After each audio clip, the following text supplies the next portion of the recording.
sujet qui était sur toutes les lèvres, dans tous les médias, lors de la dernière rentrée scolaire, la grippe A, qui a provoqué un vent de panique sur toute la Terre. Mais figurez-vous qu'une nouvelle maladie a depuis fait son apparition dans les salles de classe.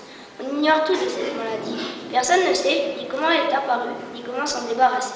Et oui, regardez plutôt mon spectacle.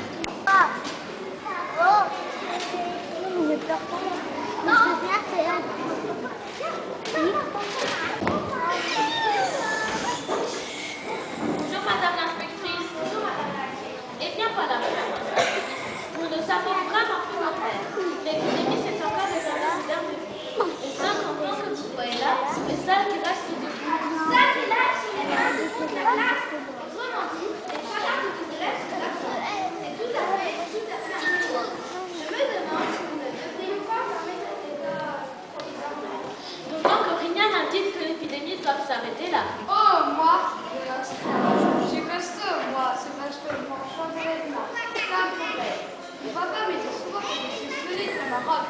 Moi, il y a 2 ans, toute l'école est rougeage sauf moi. Et s'il y avait une épidémie de maladie, je serais sûrement épargnée, car c'est la aussi, je parlais bien de mon Et vous dites que cette mystérieuse maladie s'est déclarée il y a 3 semaines. Environ 3 semaines. Oui, Madame l'inspectrice. Mon frère Thierry a été le premier de tous les classes à attraper cette maladie. Madame, c'est pas vrai, c'est Jean-Michel, mon frère à moi, qui est tombé malade le premier. Oui, madame, parfaitement, même que j'y étais. On jouait ensemble dans cette famille. Moi, je payais de pêcher un air trop vite, et il ne manquait plus que le fils pour avoir failli. Tout d'un coup, Jean-Michel a jeté ses cartes sur la table. Il est devenu pâle, tiens, encore plus pâle que la fille là. J'ai cru qu'il me faisait exprès, car en train de faire. Menteur, menteur, allez menteur, madame. Et tout d'un coup, Allons, un peu de calme, enfants, je vous prie.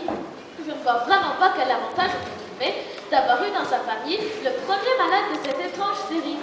et y a-t-il des symptômes? Avez-vous remarqué quelque chose d'anormal dans le comportement de ces enfants, dans leur état de santé? Aucun symptôme. Le mal s'abat sur les victimes sans crier gare. Et comment se traduit cette maladie? Vous me l'avez déjà expliqué plusieurs fois, mais j'avoue que j'ai quelques peine à comprendre. Croyez bien que je n'en comprends pas davantage. Le docteur Requinquet lui-même n'avait jamais rencontré de cas pareil depuis bientôt 30 ans qu'il exerce dans ce village. La crise se déclenche brusquement. L'enfant a une forte poussée de fièvre. Il se roule par terre en criant. Il délire. Et dans son délire, ce sont toujours les mêmes paroles qui reviennent. Il réclame la télévision, il appelle les vedettes du petit écran, il fait le geste d'allumer le récepteur pour changer de chaîne, il parle d'une telle ou telle émission. Un vrai cauchemar. Quel mal étrange! Et le malade a-t-il l'impression de souffrir? Oh oui, atrocement. On voit les malheureux se rouler par terre, crier, supplier qu'on les amène devant le poste de télévision. Mais pour soigner ce pauvre malade, Un remède... pas vraiment. On sait juste comment les soulager, les guérir provisoirement. Il suffit de les installer devant un poste de télévision. Là, ils redeviennent normaux tout de suite. Cette solution est infaillible. Mais si on prive le malade de télévision plus d'un quart d'heure, une nouvelle crise se déclenche et elle est souvent plus violente que la précédente. C'est terrible. C'est à la fois curieux et terrible.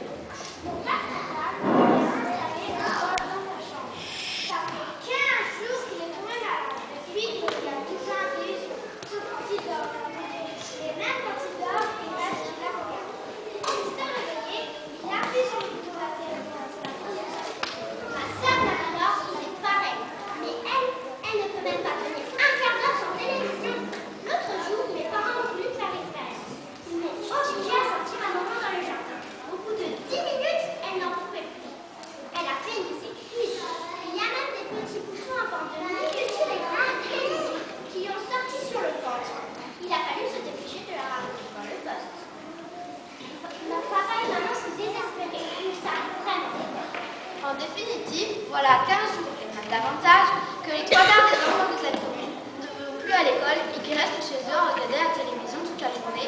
Hélas oui, Madame l'inspectrice, et rien ne nous dit qu'on pourra les guérir un jour. C'est épouvantable. Pauvres enfants. Pauvres enfants, en effet, obligés de regarder la télévision toute la journée. S'agit-il d'une maladie contagieuse? Rien ne permet de le dire avec certitude. Mais compte tenu de la vitesse avec laquelle s'est propagé le mal dans la classe, je serais personnellement tentée de croire que oui. Et les enfants sont les seuls atteints? Ils ont été les seuls touchés jusqu'à présent. Tout porte à croire qu'il s'agirait d'une nouvelle maladie enfantine comme la coqueluche, la rougeole ou la varicelle. Sauf que cette maladie-là n'a pas l'air de vouloir passer. C'est vraiment la toute première fois que j'entends parler de ça pareil. Tout cela est très bizarre et je ne sais trop que dire. Il faudrait demander une enquête et...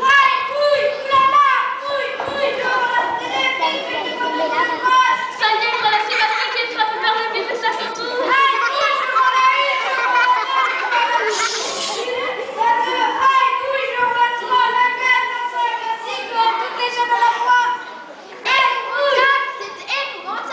Vite, vite, nous n'avons pas la télévision à l'école. Il faut d'urgence ramener ce pauvre garçon. C'est le marchand de télévision au bout de la rue.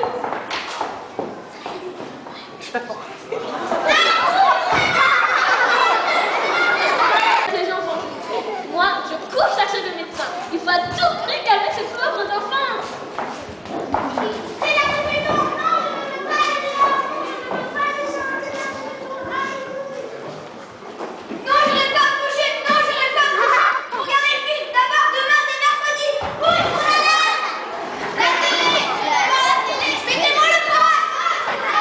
Notre sketch, la télépatite et le spectacle des enfants des deux écoles.